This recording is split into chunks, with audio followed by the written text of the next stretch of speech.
In the East, the Lakers facing the Sixers in Philly in 90 minutes on ESPN. The defending champs have been fantastic on the road this season as LeBron and company are undefeated in 10 games.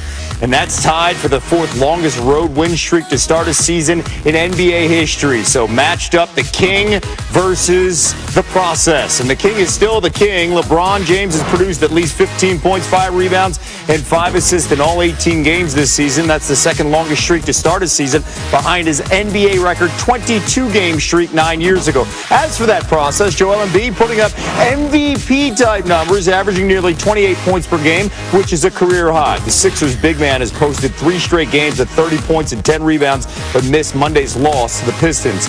And the Sixers have protected their home court. Philly has won 4 straight, 9 of 10 overall in the 215-610 area code. That's good for the best home winning percentage in the NBA this season. New on SportsCenter, Doc Rivers in the last hour.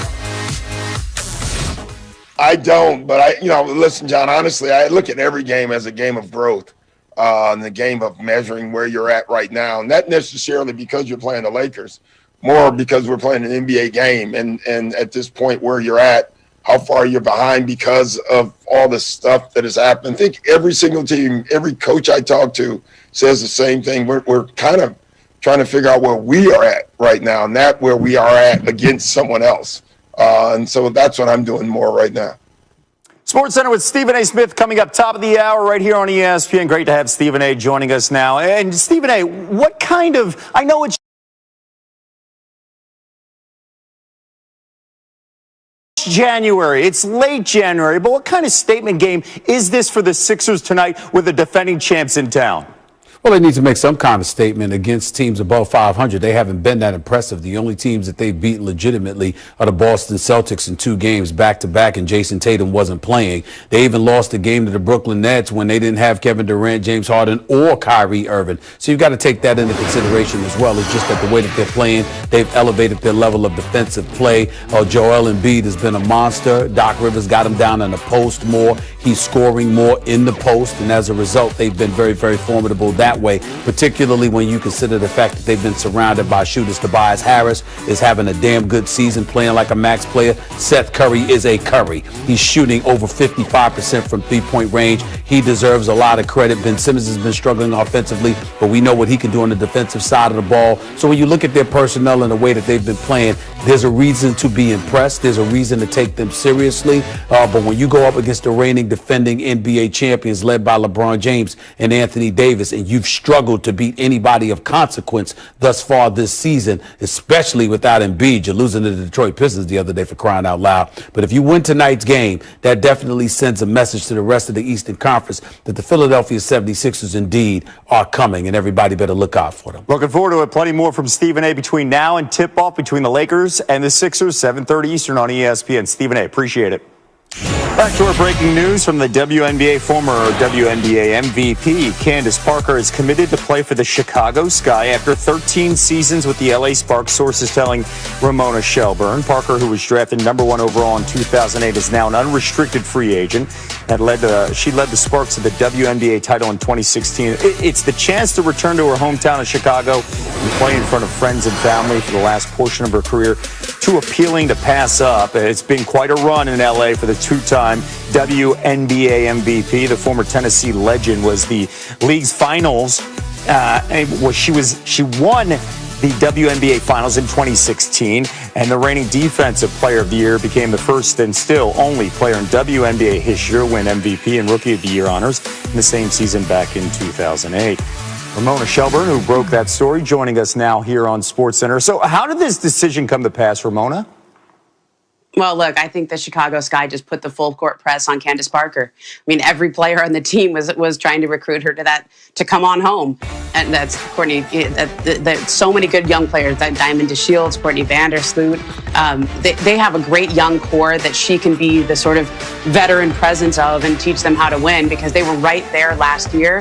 And I think they see her as the missing piece, as the player that gets them over the hump there in the Eastern Conference.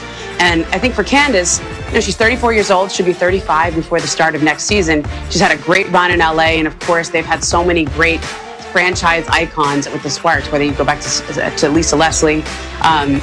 People thought she would retire a Spark, right? But they've had a couple of disappointing flameouts in the playoffs the last couple of years.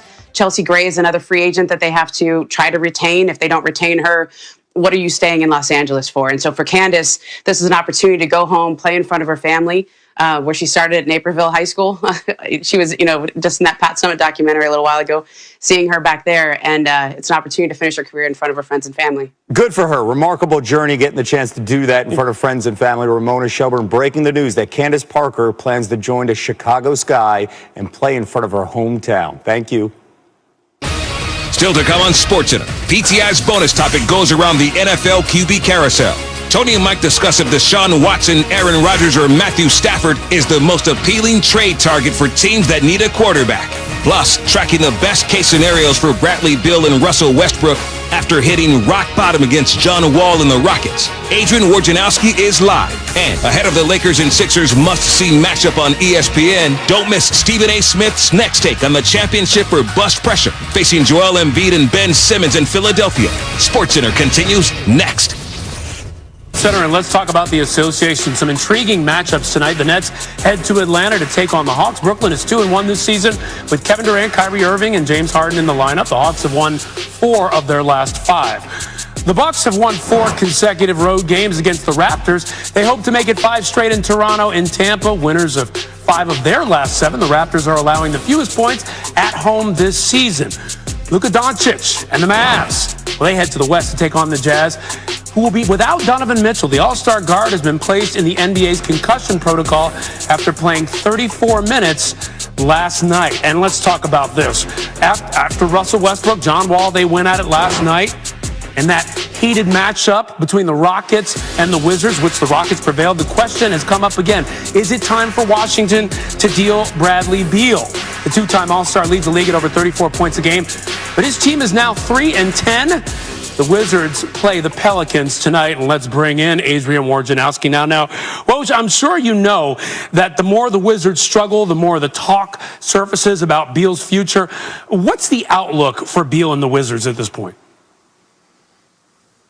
Ryan, I asked that question to Mark Bartelstein of Priority Sports. He's Bradley Beal's agent. And, he told me today that Brad's focus has remained and is remaining on trying to get this Wizards season turned around. He has signed through next season on that max contract. He signed a year and a half ago. And listen, there's no question that there are teams all over the league monitoring Bradley Beal's future in Washington. He would, Washington, if they decided to trade him, would get a monster return for Bradley Beal. But right now, his focus is still on the Wizards, and he's got a very good relationship with their owner, Ted Leonsis, and the front office, Tommy Shepard. Certainly, Washington does not want to trade Bradley Beal. They want to keep building around him. Trade deadline is March 25th, though. We're still a couple months away from that. Things do change in this league, but right now, Bradley Beal's agent, Mark Bartelstein, says he's trying really to just get this Wizards season turned around. Okay, he seemed to really be going through it the other day, but he would make a difference for a lot of teams looking to win an NBA title. Yeah. Woj, thank you so much.